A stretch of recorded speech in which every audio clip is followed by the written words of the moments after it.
السلام علیکم جی، کیا حال چال ہے آپ سب کے؟ ٹھیک ٹھاک۔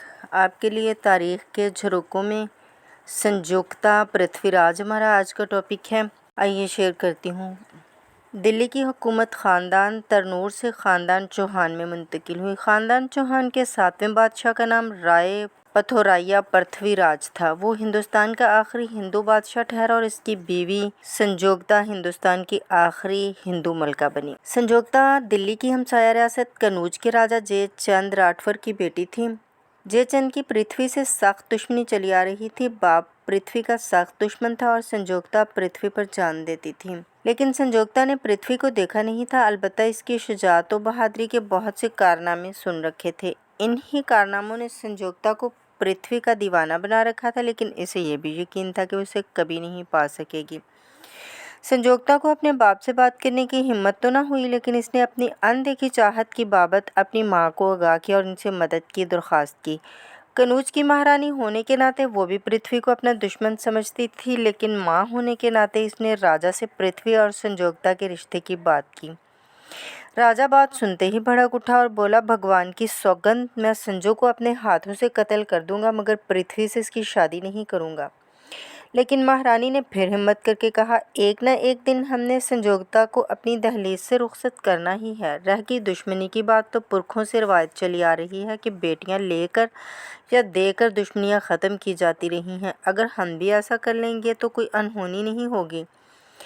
راجا نے جواب میں کہا کہ اگر تم میری بیوی نہ ہوتی تو تمہیں بتا دیتا کہ ہونی اور انہونی میں کیا فرق ہوتا ہے۔ مہارانی نے اپنی بیٹی کو اس کے باپ کے رد عمل سے آگاہ کیا اور کہا کہ وہ پرتھوی کا خیال دل سے نکال دے۔ جب پرتھوی کو سنجوکتا کی محبت کی خبر ملی تو اس نے اس کی محبت کی قدر کی اور اسے بالواسطہ رابطہ کیا اور اسے یقین دلایا کہ اس کی آن کی سوگند وہ اسے اپنی رانی بنا کر چھوڑے گا۔ راجا جے چند ان معاملات سے بے خبر ہونے کے باوجود بحیثیت باپ فکر مند ضرور تھا۔ وہ جانتا تھا کہ سنجوکتا ایک ضدی اور ہٹ دھرم لڑکی ہے اور اگر اس نے پرتھوی کو حاصل کرنے کے بارے میں سنجیدگی سے سوچ لیا تو کسی نہ کسی طور پر عمل بھی کر گزرے گی۔ چنانچہ اس نے اپنے طور پر اس معاملے سے نپٹنے کی تدابیر شروع کر دی۔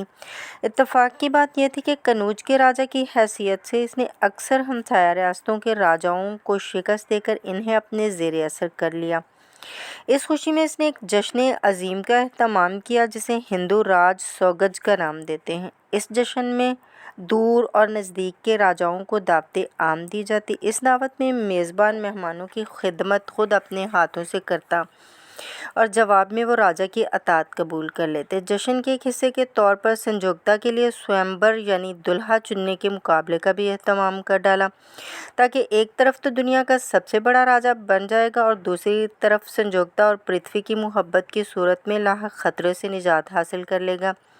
لیکن سنجوکتا نے جشن میں اعلان کیا کہ وہ پرتھوی کے علاوہ کسی اور سے شادی نہیں کرے گی۔ راجا کو بیٹی کی وجہ سے بہت شرمندگی ہوئی۔ اس نے بیٹی کو محل سے نکال کر ایک حویلی میں بند کر دیا۔ جب پرتھوی کو اس بات کی خبر ہوئی تو اس نے سنجوکتا کو قید سے نکالنے کا منصوبہ بنایا۔ اس کے درباری چندر بھاٹ نے منصوبے کے تحت جے چند کے دربار میں رسائی حاصل کی، یہاں تک کہ اسے سنجوکتا سے ملنے کی آزادی حاصل ہو گئی۔ اس نے راجکماری کو اپنے منصوبے سے آگاہ کیا، کنوج کے چند فوجیوں کو رشوت دے کر اپنے ساتھ ملا لیا اور راجکماری کو لے اڑا۔ جے چند نے اس کا پیچھا کیا، لیکن اس وقت تک پرتھوی بھی کنوج کی سرحد تک پہنچ چکا تھا۔ اس نے سنجوکتا کا والہانہ استقبال کیا۔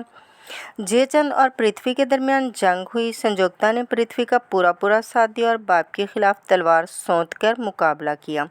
فتح سنجوکتا اور پرتھوی کی قسمت میں لکھی جا چکی تھی۔ سنجوکتا اب گھوڑے پر پرتھوی کے ساتھ سوار تھی۔ راجا کی فوج نے اس کا بڑا پیچھا کیا، مگر محبت کی رفتار فوجوں کی رفتار سے کہیں زیادہ تھی۔ جے چند نے کچھ دور تک تعاقب کیا، مگر حوصلہ ہار گیا۔ پرتھوی سنجوکتا کو محل میں لا کر اتارنے میں کامیاب ہو گیا۔ دلی پہنچ کر پرتھوی راج نے سنجوکتا کے ساتھ 7 پھیرے لیے اور اسے اپنی ملکہ بنا کر عیش و عشرت میں ایسا مشغول ہوا کہ نظام سلطنت سے غافل ہو گیا۔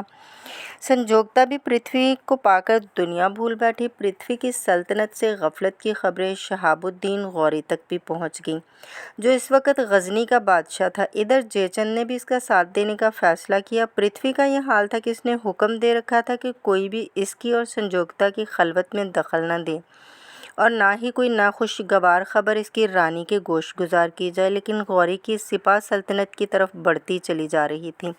چنانچہ پرتھوی کے درباری چندر بھاٹ نے، جو پرتھوی کا ہمراز و ہم نیاز بھی تھا اور سنجوکتا کا مزاج آشنا تھا، سنجوکتا کو حالات سے خبردار کیا۔ اس نے چندر بھاٹ کو ملنے کی اجازت دے دی۔ سنجوکتا نے وقت کی نزاکت کو سمجھا اور پرتھوی کو غوری کی صورت میں آنے والے طوفان سے باخبر کیا، لیکن پانی سر سے گزر چکا تھا۔ غوری نے گزشتہ شکستوں کو مد نظر رکھتے ہوئے نئی حکمت عملی مرتب کی۔ اختلاف رائے کے مطابق یہ غوری کا 8واں حملہ تھا۔